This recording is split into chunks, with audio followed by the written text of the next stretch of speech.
Hi, this is Mia. I didn't. I didn't screen the phone call. It's that job, Comfort Keepers. I'm about to start crying. They want me to work Friday, Saturday, and Sunday with these people. They're like, "Are you still interested?" This is like the third week in a row that I asked if I was still interested, and I'm like, now they finally told me to go get a uniform.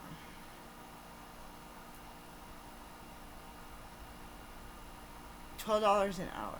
It's like, and I have no one hiring me to be a doula. I have nobody hiring me to be a doctor. I have no one hiring me to notary. It's the coronavirus. They don't require masks. They have them, so I'll get some. I have this mess around me. I have to go into someone's house and deal with the dogs and all this other stuff. But I feel like for something telling me just to work.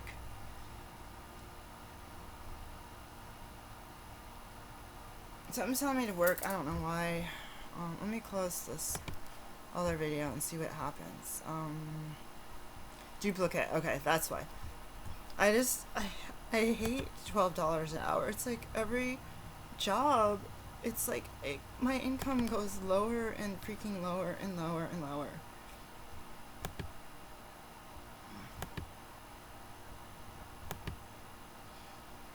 I don't want to work on the weekend. And now I'm just like, that's when my boyfriend is not working. And that's supposed to be family time.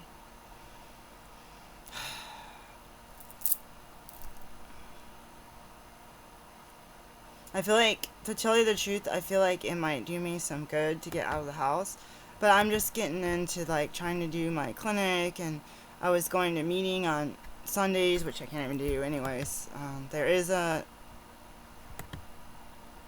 Wednesday night on, I think. I can't remember. I'm thinking, oh no, that's Friday, Saturday, Sunday is like when people go and do stuff and have family time and people are off the job. It's like they don't pay you more for working on the weekend. They won't pay. And they said the pay is $11 to $12. Start. I was like, can't you do something if somebody earns more money or has more credentials? Like, I'm just horrified. Like, it's so like these people go to work, do this, do that, and what's April 10th? And they're like, they get a job, they get paid $40 an hour, with way less credentials than me, and I'm stuck. I'm stuck in a rut. I don't know what to do about it.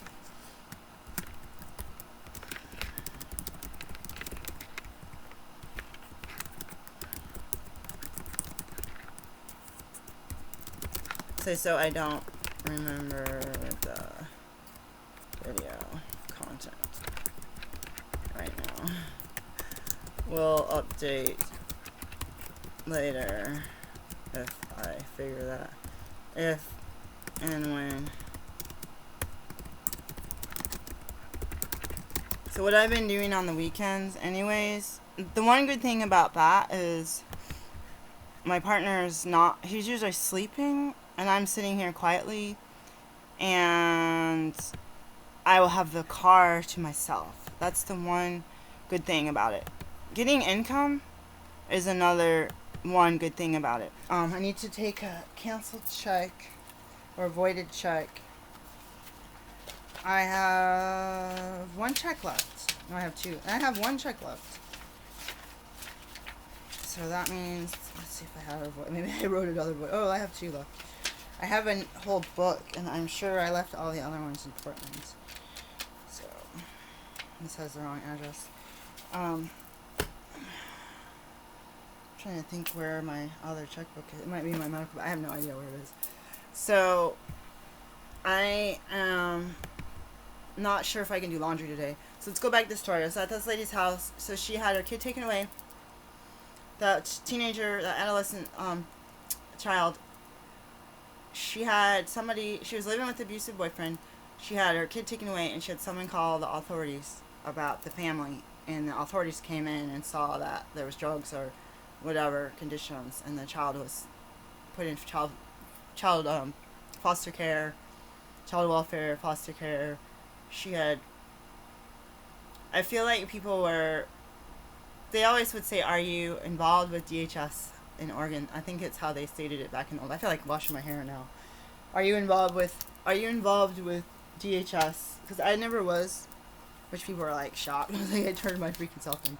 I'm just gonna have to wash stuff. I'm gonna have to watch Sophia. I want to put stuff up for sale. It's like I don't have time for all this. So I think I'm gonna take my walk. I feel like what I should do is, I feel like I should wash my hair. I don't want to. I'm like super sweaty. I don't feel like it. Look, my hair is kind of growing, huh? Like my hair doesn't really. It's because I put that moisturizer in it. It's like it weighs it down a tiny little bit. My hair is growing a little bit. It does not grow. I do not cut it. Um, I'm madly sweaty though. It's like freaking me the heck out. Um, so what I'm thinking is that we have a similar, or this lady was thinking that we had a similar story. The one difference was that person who called the authorities. We had a neighbor. My ex husband would play the music way too loud. I'd play my techno music, but not that loud. And we're an apartment complex. You have the people whose bedroom is on the wall right next to the speaker. It's horrible. She'd cry and tell your husband to shut the heck up. Like Asian people couldn't speak much language. It's driving me crazy. I can't sleep. She should have called the cops. I'm not gonna lie. There's an old guy out there, American. There's one house that had American, and another couple moved in. He also, the guy whose apartment was had an older man who'd stop the window and watch me try to play with the kids or garden, and I'd be whistling and cat calling. And it was my ex-husband like, "Are you sleeping with that other guy?" Like, not the older guy, but I was like, no. I was like, he's not my boyfriend. He gets his kid up in the morning and sends him over here to play video games. Like, that's about, now I'm trying to teach his kid to read. Because he's doing, no, unschool. I was like trying to help out. So I ended up having where it was like, it was like,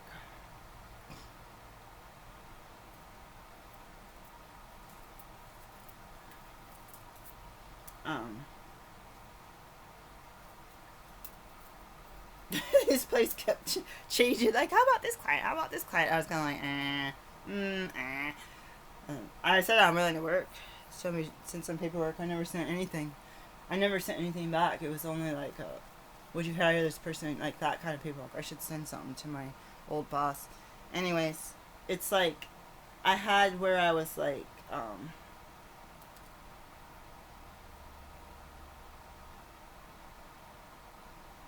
I feel like that one lady, I feel like she would like dog me because at the end I got really sick and then my kid got sick. Oh my god! Then I had to go get a job. It was like horrible. The beginning I was okay. I was not. I was okay as a worker, but I was having a hard time getting to work at 9 a.m. It wasn't in work. It was a volunteer position. You park your car in a huge parking structure and go to one hospital, and then they go to another 13-floor hospital and go up and down the stairs and have to go to this one office, check in, and do all this stuff. And stand like oh my god, it was a nightmare. It was like. I mean, literally, it takes you 30, 40 minutes just to get in the building, get settled, get your coat off. It took you 30, 40 minutes. So if you're already trying to get there right at 9, getting in there at 9, you're not going to clock in at 9. Like, you literally have to leave an hour early, minimum. It's rush hour traffic. Anyway, that's different. Apparently, I thought I was a morning person, and I don't think I am. So I miss doing the Pizza Hut in the morning. I don't know why this thought just came to mind. I'm going to save that phone number.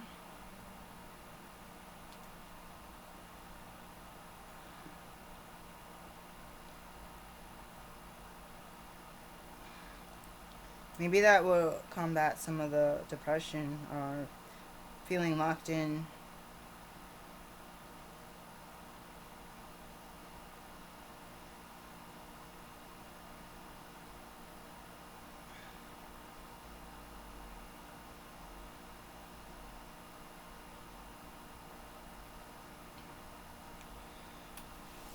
And another lady moved into this house and or this apartment, and the guy would pick up the phone to call the police, and she would hang up the phone. And it was basically because of the music. Someone did call. We had the music on super low one day, and someone did call the police, and they knocked on the door, like, keep your music down. And the people across the street were all, like, staring at us on their porch. The white people, and I was like, I swear to God, our music was like ambient, quiet that day. Like I swear to God. Um, I think that my ex husband had just come in the house and turned the music on or something. Don't get me wrong, it would have probably gotten a lot louder, but they came in, knocked on the door, and said, "We have a complaint about your music." So I think the next person finally called the authorities as soon as they even faintly heard it. Because it was definitely, like, the times that they probably should have come was ridiculous. Like, and that's when there was, like, cannabis stuff, and there was stuff, like, where you don't smoke it, but you're going to, but if you had, it would have stank up your house, and you would have been deep doo-doo. Um, so it ends up like I feel like should I wash my hair before or after I go to that place? It's probably gonna be all nasty smelling, like stuffy. I feel like I should take a quick shower today and then wash my hair in the morning, and then just work on like washing it after I see these clients or something. Like I don't know. I'll wear like a bigger hair scarf or something on it. Hair wraps. They had shower caps with ties around it, and it's like that's just a shower cap with tie. It's like, well, it looks okay. There's a bunch of stuff being sold on Facebook. I'm not used to being on Facebook. There's a lot of stuff being sold right now. I ended up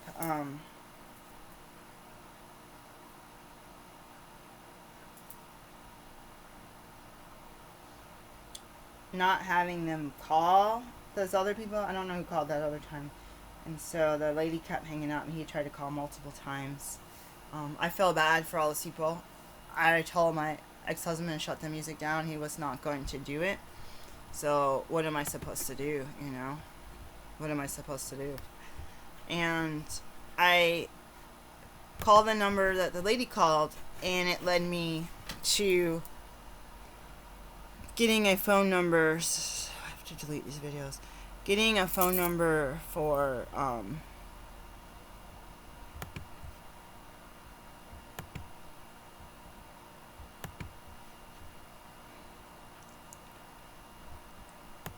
I think it was just one shelter. I don't know if it was one shelter or if it was somebody said this is a list of shelters in your county, maybe the next county over. And there's one in Southwest Portland in Multnomah County. And I lived in Southeast, right on the other side of the bridge. Like this one is getting an opening, like so whatever day I called. This one's getting an opening like next Wednesday at 9 a.m. You have to call them. So I had talked to the lady who gave me,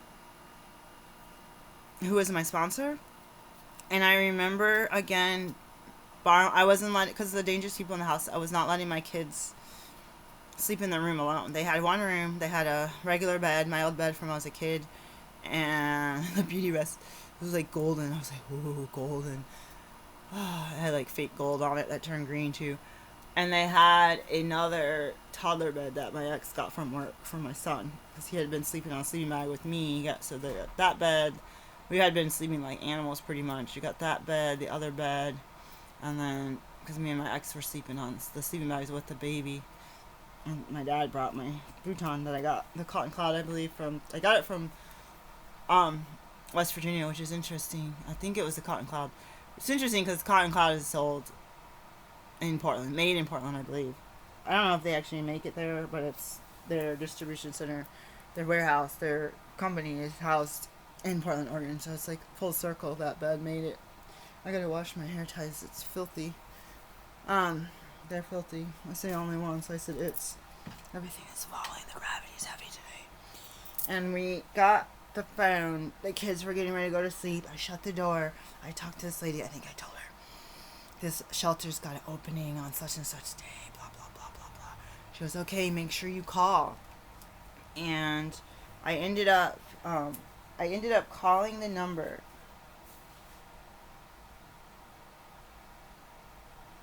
I had already called the number. I ended up sleeping in my kid's room. And usually, so she would have little kids, you get up. Back then I was drinking coffee. I was smoking cigarettes. You get up and you do something, use the bathroom. You have like 5 minutes of adult time before the kids like wake up your mind. And I had cut most everything out. I had cut everything out So this was a week. This was in the first 10 days of getting completely sober off everything but nicotine and caffeine. And I had this where I felt like God's like, open the window, and or the blind, open the window, do this, do some dishes, blah, blah, blah, blah, blah, blah. And as I did more, I felt like I heard God's voice guiding me. I felt alive. My body felt like it's slowly healing. And what had happened after that was that I felt in those days, for instance, making a cup of coffee or pot of coffee, this voice inside was like, you're going to make coffee. It's going to be different. You're going to make coffee again one day, but it's going to be in a different place. You're going to do dishes and run water one day, but it's going to be in a different place. And that was really hard because I got married to stay married for the rest of my life. So that was very, very difficult. I'm almost feeling like I should wash my hair just for the sake of being clean.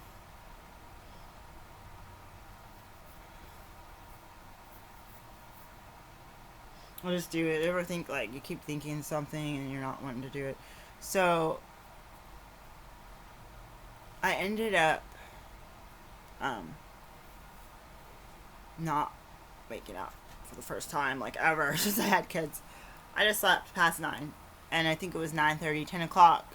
This lady calls, and it's like, did you call? I hope that you called them. I said, no, I'm sleeping. I don't want to call. I don't want this change. We had left 3 times before, 2 or 3 times before. We stayed at Nurse Mary's. We stayed at Heidi's. When she moved out of that one apartment where she was hanging up the phone, she moved in. She wanted us to spend money on an apartment. Wanted me to have my dad pay for her apartment. She came at the church and cussed everyone out with the F word. Nurse Mary had weirdos living in her house and in the basement and in the shed. And I was going out there probably like half dressed with my kids, probably half dressed, hanging out clothes on the laundry. Not realizing until a year later when I came to visit that there's a man living in the shed that she said she had to clean out because he doesn't throw his trash out. She had to clean out his shed, her shed, because it attracted rats. And I was like, oh my god, like I can imagine that guy just being like, oh look at these kids. I was like, oh my god, that's scary. There's a computer programmer in the basement. All you saw from him was, and there was a laundry in the basement too. So all you saw from him, once in a while you see a dish or a bunch of computers down outside next to his door. Like it was like a lower, it was like a lower level walkout basement. So it was weird. So I called the number the lady called. I ended up at the same shelter through the YWCA that my sponsor ended up at. So I did say fine. I had a phone that day. I think my ex had just ordered me a phone because Heidi, the lady who moved to the apartment, had said, you need a phone. What if there's an emergency? Besides the fact that there's abuse, you need to get out a phone in case there's an emergency. You need to call 911. You have kids in the house. It's not right. I did have a flood emergency, and I went door to door. I went, like, the apartment was like a horseshoe. I started down here and worked my way around and didn't get a hold of anybody. I didn't have my phone. The apartment was flooding. It was horrible. I had to wait till my ex got home because nobody could understand my English except for a child that said, oh, we don't know your landlord's phone number, but I want to tell you that there's a Chinese food party this Saturday. That was the week to 10 days before I left my ex, was that Chinese food party. That's when I drank. I was going to NA meetings 7 o'clock at night because I needed a car. My ex had a car. So that's when that happened, was that last drink, July 3rd. I had a friend, another thing, we were going to music classes. I had a friend, I probably smelled like smoke. We had another friend from the Midwest, her husband was foreign. I found out, I feel like he was a controlling, abusive person, and I felt very scared because I was on the phone with her one day and he wouldn't let me talk to her, and I was like, I was in Oregon, or was like, I hadn't talked, or I was somewhere else. Yeah, I must have been in Oregon. She wouldn't let her talk on the phone, and she had another baby, and I felt like, oh no, I feel like there's something not right here. She and I had a sober 4th of July with my 2 little kids and her little kid. They were all in like the 3 or 4 year old or 4 and 5 year old music class, something like that. Um, or maybe hers was 4 in my daughter's class, and then my son had a different class, something like that. Um, so I feel like I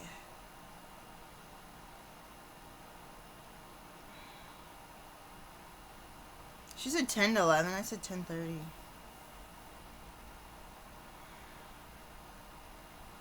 I'm just gonna confirm it. I don't see any paper. Why does she keep saying this?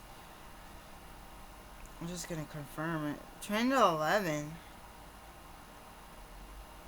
10 or 10:30.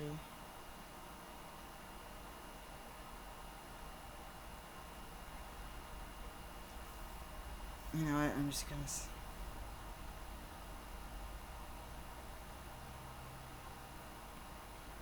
No, before you go. They didn't say anything about paperwork or anything. This is so humiliating. Um, I did that job. I did that volunteer position 4 hours a week at the other place, and it was what's the word I'm looking for? Free, $0 an hour. So, and that took about at least 5 hours, 5 or 6 hours of my day. Only once a week though. This is 3 days. They want me to do Tuesdays. Like, there's no days off. What in the world? Where's my weekend? Anyways, God help me. I am like freaking out right now, dear Lord. And that somebody's in a care facility. Oh my God! You see the rates of Maryland care facilities with COVID. I should get the fake glasses. Goodwill's not open. I'm gonna order some like 0 glasses to cover my eyes. Get like sports ones, like have a thing around them, but you can still see through it. This is long-winded. This woman, the sponsor. So I ended up calling the sponsor or the place. So we had the party. Then it was like I said, 7 or 10 days later.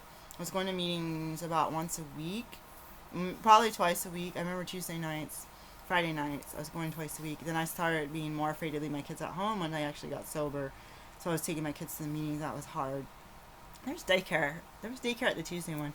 But I was taking them because I didn't want to leave them home. But that's hard to get up and out of the house at night when kids want to sleep, you know.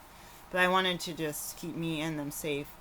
Heidi drove me around and talked about quitting tobacco and how it seeping through. When I did quit, how it was seeping through my skin. I smelled funny and that I need to go to the salt place and get some bath, like actual salts for your bath.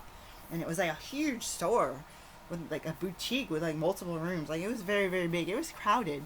And you were getting like containers of salt, which I got, and they put in Chinese food bag or box. Almost got kicked out of the shelter because they said I had food inside the room. This punk already wrote me up once, and she's like, "Ooh, I caught you with food," and I was like, "It's salt for my bath." Like literally, they had bathtubs in the shelter. It's literally salt, and that's the only container. They didn't have bags. They didn't have jars. They didn't have plastic containers like that. They literally say you want like 8 ounces of this. It's kind of a good idea. It's probably affordable, and it probably doesn't leak fluids that easily. After that, it was.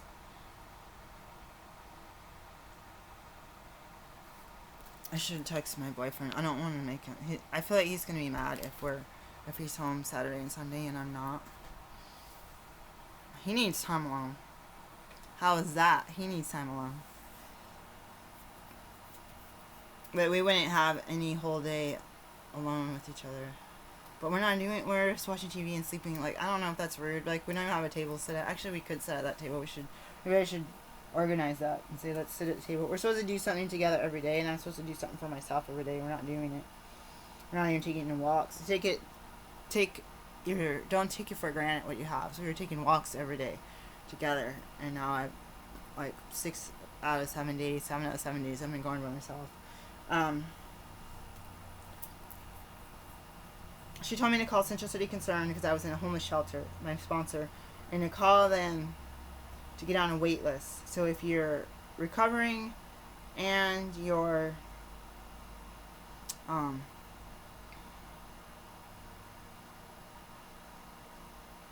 So yeah, I wasn't doing the DHS stuff before I left my ex. But if you're recovering and you're homeless, so being in a homeless shelter, you're homeless. Being in transitional housing, you're homeless. Central City Concern is transitional housing as well. They have semi-permanent, and we thought we'd live there forever. And they're like, we're gonna kick you out eventually. Like, what? I didn't do anything wrong. There's no time. They're like, you can't hog the place. They have other people in recovery that need a spot. Like, it's family housing where I was, not the hotels or single person. Um, I ended up being on that wait list, and then eventually I got on the wait list for Section 8. I think that was a similar process of having been homeless. You got on a wait list for the wait list, so I was able to do that. I had then gone to Susan Lindquist for mental health, or was Susan Lindquist, was she doing mental health and? There was two women. She was either doing mental health or recovery through DHS. And then I ended up getting into OHSU, had a behavioral health program downtown, glass elevator. I was terrified. I took the stairs. That place, I had Jackie, I believe, was my worker. They stopped taking my insurance, so I was no longer able to go there, which is disappointing. I ended up for drug and alcohol and outpatient treatment at ASAP Treatment Center. And that was great. It was really good for me. If I didn't have two kids, if I only had one child, they would have put me in inpatient. My insurance, finally I got Medicaid. So I got all of these things. I didn't have insurance for years. I birthed my kids at home. I didn't have money. I couldn't get them vaccines even if I wanted to because I couldn't afford it. I didn't have any. I didn't know about free clinics, and I didn't know about WIC. I think I had gotten on WIC right around that time. There was a lot of things that happened to become, instead of someone sitting in that tent with the bonfire about to burn up your Jeep and your dog saying, oh heck no, I'm going back to camp. There's a lot of things that happened after that, including the birth of the two kids. Me and the kids went to the shelter, but they won't give you the address. And I don't even know, their phone number probably comes as a no call. So that's when you had the flip phones and the home phones. You shut off the home phone and you took the flip phone with them. So I had gotten like a radio phone that opened like this instead of flip open like that. It slid open sideways. It had a radio, and it was meant for music and texting back in 2004. So imagine that, from T-Mobile. It's probably, I don't know, most of my phones were Samsungs. I ended up being given a number to call. They told me, go to Southwest Portland and go to the phone booth, or go to a payphone on Southwest Portland. So it's like a video game, because you can't have a number or an address and write it down and leave it and have your husband see it. So the night before, I didn't make dinner because I was packing, and I was like, tell the kids goodbye. He kept saying, you don't want to be with me. I want to party. I want to have strippers. I want to sleep around. You need to go to your dad's house with the kids so I can party and be a man. I have a 7-year itch. Blah, blah, blah, blah, blah, blah, blah, blah, blah. And he said all of that. And I said, tell the kids goodbye. And I sent the kids to him. And I was trying to pack up some family heirlooms and my dad's military boots and all this stuff. And I was like stacking stuff. I was like, I'm going to have to come back later. I packed clothes for my daughter. My daughter already packed, mind you, a week or two before. Because I was coming and going, I packed the family photos from my parents in Vietnam during the Vietnam War in Thailand, Saigon. I had some other papers, some important documents, some, not all, but some of the birth certificates. I missed DJs. I don't know what happened to that. Social security cards. I just had that stuff in a crate, and I just pretty much left it in the crate packed. There was a couch by the back window, or by the sliding glass door, and I ended up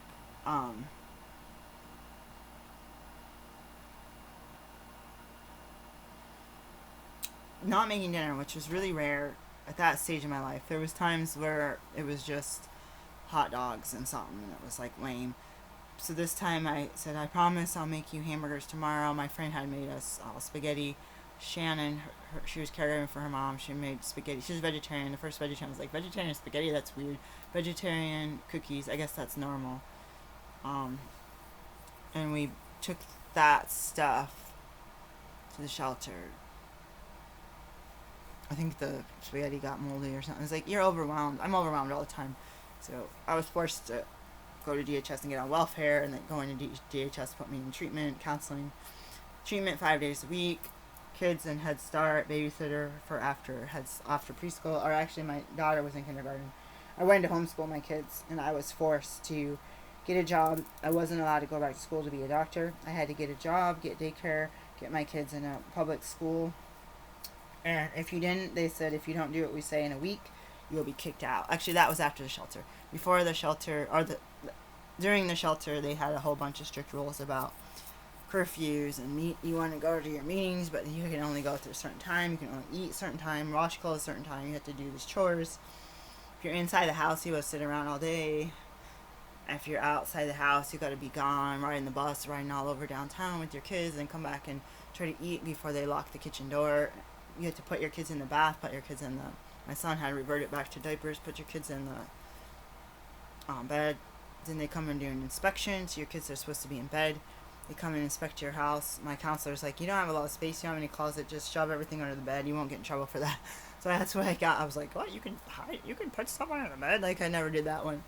And anywhere else really. They just wanted the floors and everything to be clean. Because we had dirty clothes and stuff. We didn't have hampers. It's not like we had anything what you got from a free pile down in the basement. So treatment was good. It was exhausting going on the bus with the kids, getting them. And school started right when we moved. So I think my daughter's a week late. I don't know what happened. The paperwork took a long time.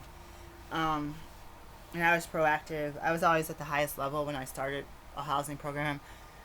Diane, my case manager at the transitional housing, she was like, oh, I brought you the paperwork to get your kid in school. And I was like, yeah, I already filled it out. Because I had my own car. I took the car. I was going to leave it. I drove to the school and said, I need all-day kindergarten. It's like, sorry, ma'am, we only have half-day kindergarten. It's like, okay, I need all-day kindergarten. Like, well, they have a daycare. I went and talked to my social worker at DHS, and she said, well, if we're going to pay for the daycare. So if you want your daughter in all-day kindergarten, why don't you just let us pay for the all-day kindergarten, and we'll call it daycare. I was like, okay, that works. DJ was in Head Start all day, like 7 hours a day for 3-year-old. Ella was just turned 5 during the shelter. We had some birthday stuff from there, and unfortunately, I think I threw it out. I feel really bad. I'm going to cry. We had a birthday hat with a number. I don't know if we got that from a free pile. We had some stuff from there. I want to cry. We have a picture, like a really blurry, not blurry, but grainy instant camera picture, Polaroid. They made her a cake and got her like a My Little Pony, which I keep saying, I lost my My Little Pony, I'm mad, where is it? I think she found it 2 weeks ago during spring break in her closet. And my ex kept texting me in the shelter saying, oh, you're probably halfway to your dad's by now, blah, blah, blah, blah, blah. You took my money, took a roll of quarters, he goes, give it back, I need to ride the bus since you took the car. And I had remember the day before I left, I washed his dirty, filthy jeans in the bathtub and hung them up to dry. Because he wouldn't give me money, and I was working, and I was working during all this. I had like just 2 days a week job.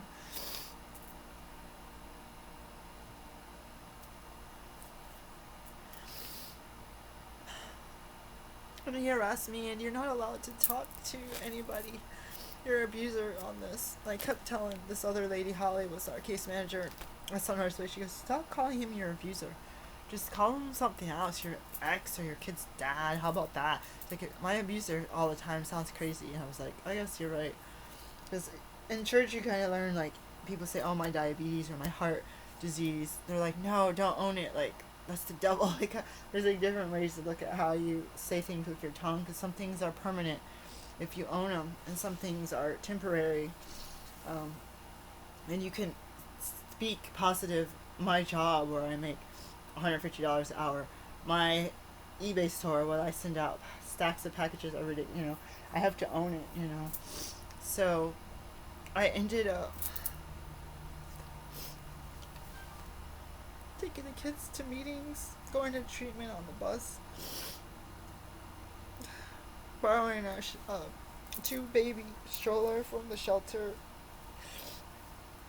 I had the car. I couldn't respond to my ex. He would send all these nasty letters, like, oh, you're such a slob. I went to the fridge and there was moldy food in the back. I was like, I left 3 weeks ago. Or, no, this was on Christmas. This was months later. Of course you found moldy food in the fridge. Nobody's there. Clean it up after your lazy butt. Because he'd get paid for an 8-hour day. He'd only work 3 or 4 hours.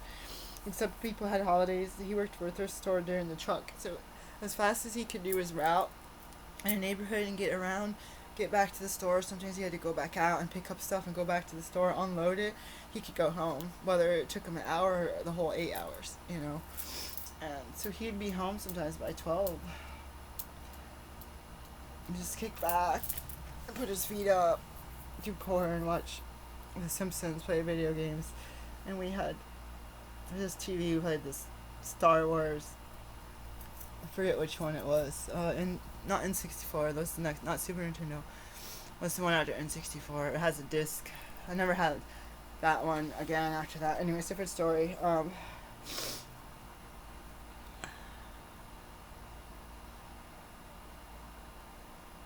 I lost the penny we had that was probably worth thousands of dollars. We had a defective, like very shiny, good penny.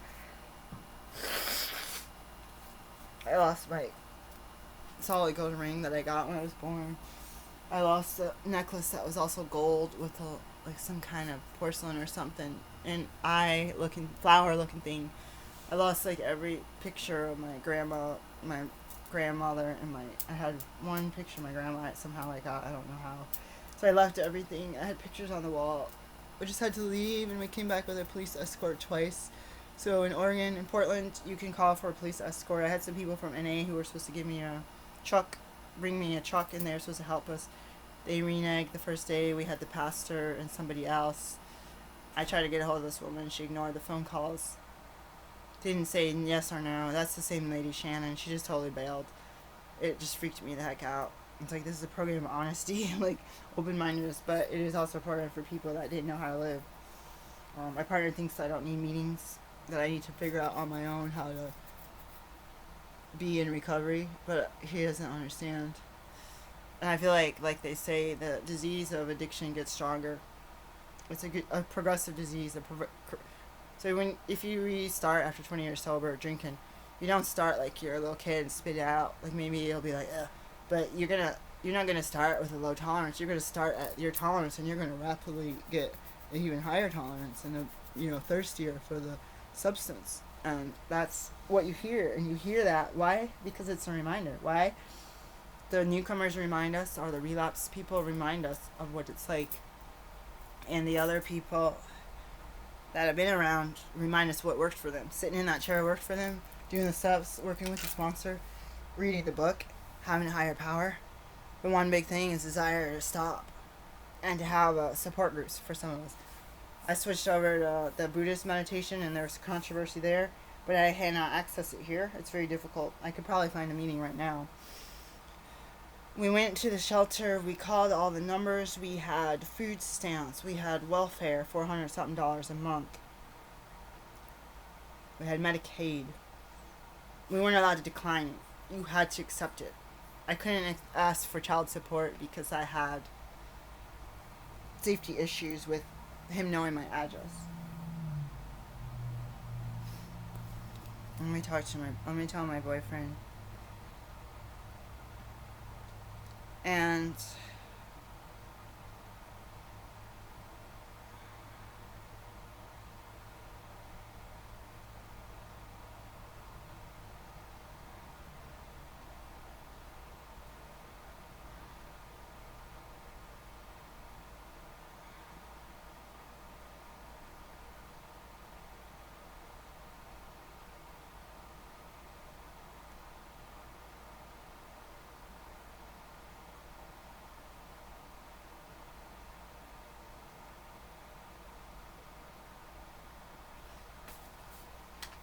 I think it's 3 hours a day.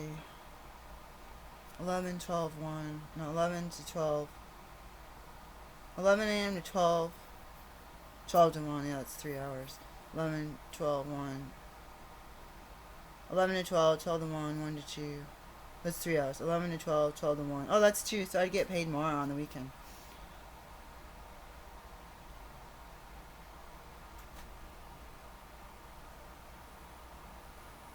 But I just cry. I didn't think it would make me feel this bad.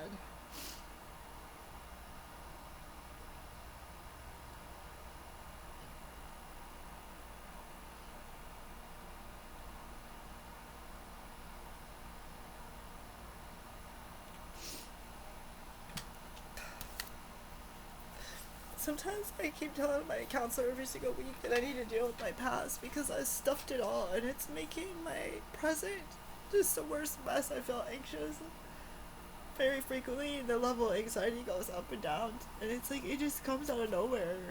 I mean, does it help that there's so much mess and everything? If and when I have a job with a regular income, I can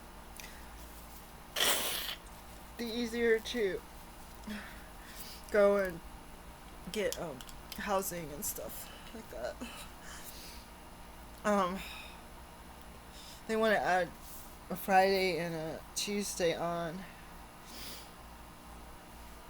Anyways, I'm supposed to be a doctor. I'm supposed to be doing billing and all this stuff, and I'm not cleaning. I'm not doing my exercises. So I just have to trust my higher power because this has been going on. I applied for that job like 2 months ago, or it hasn't been 2 months. I actually got the first phone call, so it was probably about a month ago. I got the first phone call, and we've been pretty much. They called me like the next day after I did the application. But it's hard because in the shelter you're treated like a prisoner, and they give you a closet. They're like, get some food out of this closet, and you get what you need right now because we're not letting you come to this closet anymore. So it's all generic brands of mac and cheese and all this stuff that I can't eat now. I got as much as dry food as I could. They gave us a lock to put on a cabinet, which they took off because they said it was more like a prison. But we had people steal food out of our fridge and different stuff. You had to share a fridge, and people didn't. Their kids didn't know whose food was who, and drinking out of milk cartons, and I was mad. People were eating my kids' pizza. It was like vultures, and women that were having babies and their mom, and like 4 or 5 kids sleeping in one room. And people that were single that were sharing rooms, and their roommate is drunk, and the room it smells like liquor, and they've been asleep for 72 hours, passed out. And this old lady, they're foreigners. They had all these little dark kids. This lady and her mom. They tried to pick a fight with the security guard, and the police came. So you think it's a woman's shelter, and you're walking around in your pajamas to use the bathroom, and there's male cops standing in the hallway with their guns, and you're like trying to be in a shelter and get away from violence and death and fighting, and you understand that you can't let somebody fight. But this one black lady, she was such a jerk. And I don't know about what happened. Like maybe like a pregnant lady, she couldn't eat, and she'd wander around at night because she was hungry, and she couldn't go down and get some crackers or anything. You had Tylenol, any kind of drugs. You had to have them locked in a cabinet, and they had to administer your medication to you and your kids. They gave us 1 bottle of Tylenol because I started my kids' vaccine because we had Medicaid, and the nurse says, don't worry, we'll just write 1 prescription for 1 kid. That way, because you only need 1 bottle, and let them share it. And so, when we got the prescription, got there, I said, both kids need the medicine. They're like, well, it's only written in 1 name. I was like, but it's over the counter. Like, we don't care. We're not allowed. It says one of your kids' name. And I got written up for coming home. I got permission written and phone conversations between the case managers about letting me go to a meeting. My case manager had been absent or sick, and she didn't fill out the right form. She went home early, and she didn't fill out the right form, and I got written up for it. And I begged them to take that off. I was at NA, and I came home late, and they gave me a UA. That black lady wearing the security guard uniform, she was, you're in big trouble now. She's in the bathroom now in front of my kids. It was so humiliating. You wear these 1970 polyester clothes, and they're from the floors, some closet and treatment in the basement of some office building downtown. I don't mind. It's just like you're humiliated. You're like, it's not like it's hanging on a hanger. It's like you could have stuff on a thrift store hanger that's all covered with food and poop stains, like. But it's like, it's a pile of crap on the floor, and you gotta dig through and get your underwear used from some dead person, that polyester crap that doesn't break down. from 1966. It's bad enough wearing someone else's bra. You don't want to get fungus in your boobs and stuff. I'm sweating my butt off right now.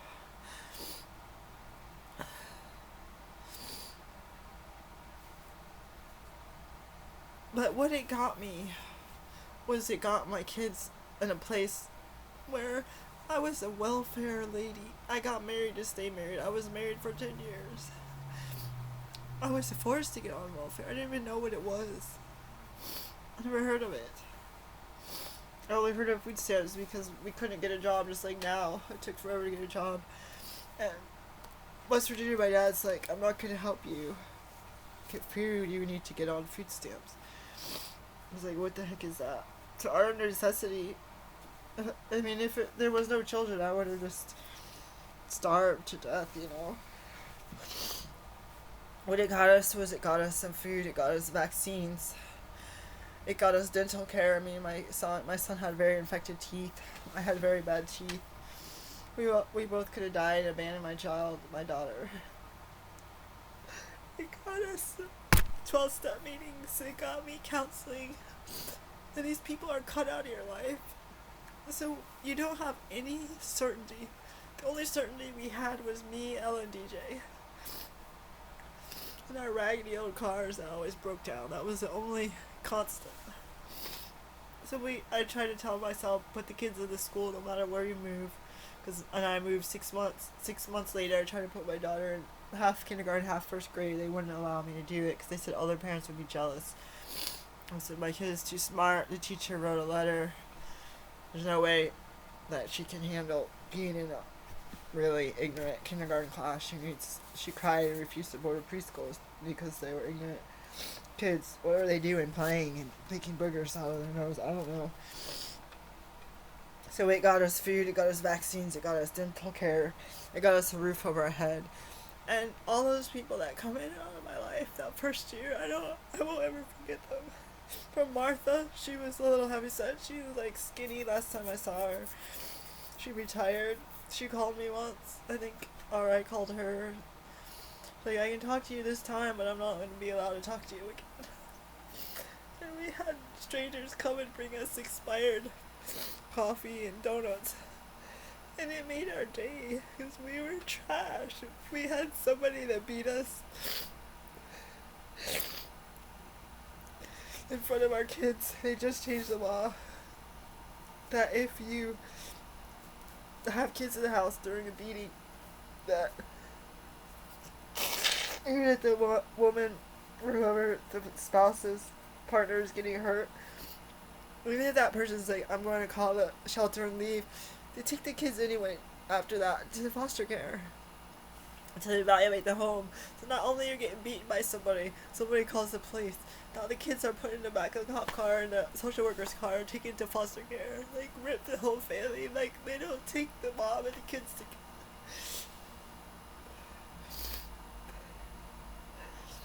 But you're humiliated. Someone already beat you. And not only is someone beating you, you don't even have a friend, a pastor, anyone from the church. You people have all of these income generating properties. You have no relatives, no brother, no sister. You have no money. You have no way to go to a hotel. You have no way to rent even $150 a week hotel. You have no way to stay on your dad's house or the pastor's grandmother or mother-in-law apartment in their house. People would say, well, we have a lot of people staying in our house. We have this couple, they're not black, they're staying at our house, they're going to stay at a bunch of church people's house, but we're not going to take you and your kids in. And it's like, I don't need to be there. But to have them say that to your face, you're trash. You're getting beaten because someone doesn't like you, because you feel like you always do something wrong. And you left, if you end up out of the shelter because you went to NA or you run a dirty UA 3 days after you quit pot or whatever, you're gonna run a freaking dirty UA. You're gonna end up in the street, or you go back to your ex who's probably having orgies and drug parties inside your house, defecating on your photo albums and your favorite, dress clothes. It's humiliating. You're married to that person. They can't work it out. Your kids are ripped out of their home. It's not safe, but it is home. Why did he leave? Because you don't want them like they did where we live in a slum when they shot up gunshots. Try to shoot up somebody's apartment and potentially injure other tenants or neighbors or people walking their dog or people letting their kids play on a little tricycle. You're going through DHS, sitting in the line that had the bowl of Chex Mix. You sit in the waiting room at the welfare office and they had a bowl of Chex Mix and like some paper cups or a napkin or something. You had to go over there.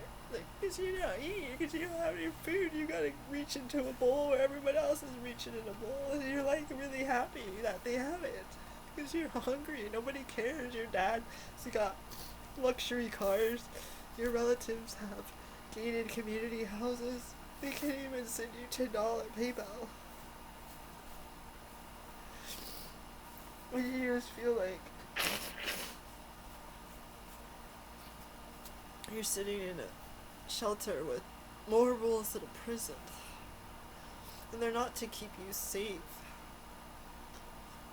And the only one to keep you safe is don't contact your abuser, and don't give them your number or your address. Everything else is about, it's like they want to point the finger at you. And it's like, I took my kids out of danger. The pastor would say, you're an idiot because you married somebody like that. He didn't do that before I got married. Jekyll and Hyde, he changed. He held it in. He waited until he didn't have to fight for me. Until I legally was bound to him. I swear to God, if he acted like that before I got married, I would never got married. Because as soon as he changed, that's why I took the dog and tried to leave. So we spent from probably the first month or something of getting married, I was already trying to leave. So what I got out of it is I had to fight to go to medical school. I had to fight to get my kids in a good school and keep them there.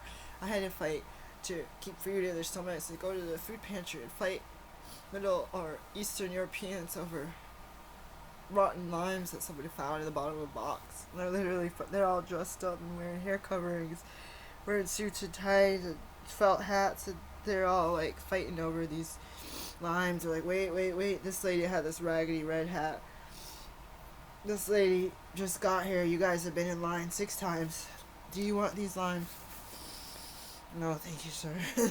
I always do an NA hotline. Answer stress calls or somebody else. Well, I was in distress. It was really easy for me to give back to society. And I can't even get a friend to give me $5 on my GoFundMe. I can't even get one person, one relative or anybody to do a GoFundMe. And these people are not my friends. I shouldn't say happy birthday to them. I shouldn't do anything. They show themselves eating. I used to volunteer my money to Africa and give it to the local shelters, and I would say, oh, we really should go out to eat because we're so busy, we're volunteering, and the kids need just a $2 Happy Meal. I would say, no, we're not going to do it. We're going to share a can of sardines, and we're going to send that money, $3 to the shelter. That's stupid. But if everybody in town gave $3, there would be a lot less hungry people, you know? And the quality of the food potentially can go up as far as produce and fresh, natural stuff. What we got out of it was an experience that I wanted to share with everybody else, because I was shared that with this lady's name starts with an S, about her journey and how her kids got taken away. She's lucky she got her kid back. You're being monitored by DHS. You're being monitored by your housing. You're getting random UAs at your housing. You're having people knock on your door. You're getting welfare workers leaving their card in your door. You missed a visit from them. You've been gone at work, volunteering at church 8 hours a week, doing music lessons with your class, driving around in bad weather with dead batteries, bald tires, brakes that don't work, and you're going through lights, getting pulled over for going through yellow light. So, I'm sorry, officer. Getting busted because you don't have a front license plate on because you're from Michigan.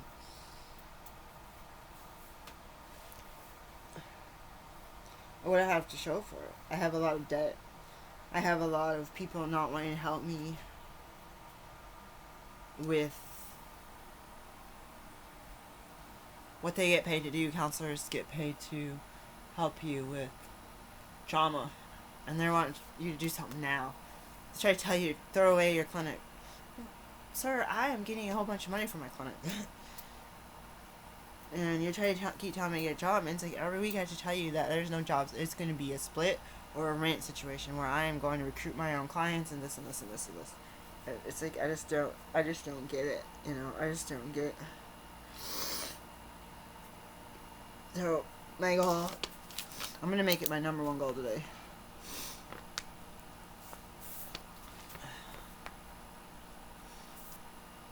I'm gonna make a flyer. That way when my printer will be here today, I'm gonna make a flyer and contact Native American communities, because that's been my dream. There's no federally recognized tribes here, so that's gonna be my next video. This is an hour long. It's gonna take up all the memory. I haven't got any emails saying I got a loan or a grant or anything else, and I'm disappointed in myself for not doing this. Who is this?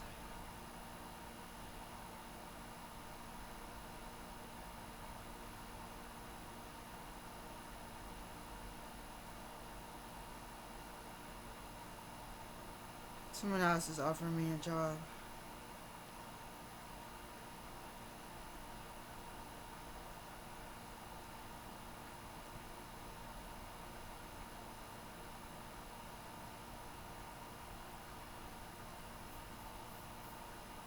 Someone just offered me a job.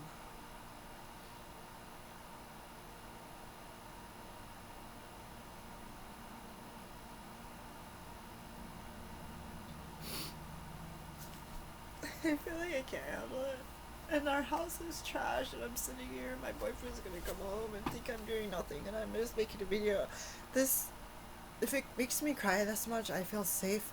This book is telling me that if you talk about it and you feel safe, that's the best healing. I don't feel, hold on, everything is collapsing. I don't feel safe when I'm not gonna have time to wash my hair tomorrow if I have to drop the guys off at work. I don't feel safe when I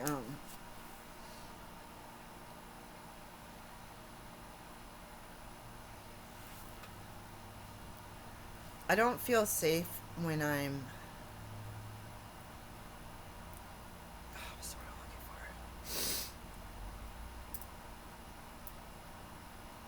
When I'm talking to my boyfriend. I don't feel safe when I'm talking to my counselor. It's not that I don't feel safe. I just feel blown off. It's like I have an appointment every week. It's like, here we go again. There's always some other phone call or some other thing that interrupts. Working from home. He's got all this stuff. Oh, I have to go early. Oh, I had to help someone. Sorry, I was 30 minutes late for an appointment. But now, yeah, a 15-minute appointment that was supposed to be 60 minutes. And it takes, like, most of the time to talk about, oh, what did we do last time? Are we up to speed? I'm gonna take a quick shower because I stink. I'm gonna wash my tank top, and I'm gonna go through this box and do a reveal of my clinic stuff. Bye. Oh, I have to list this video. Bye.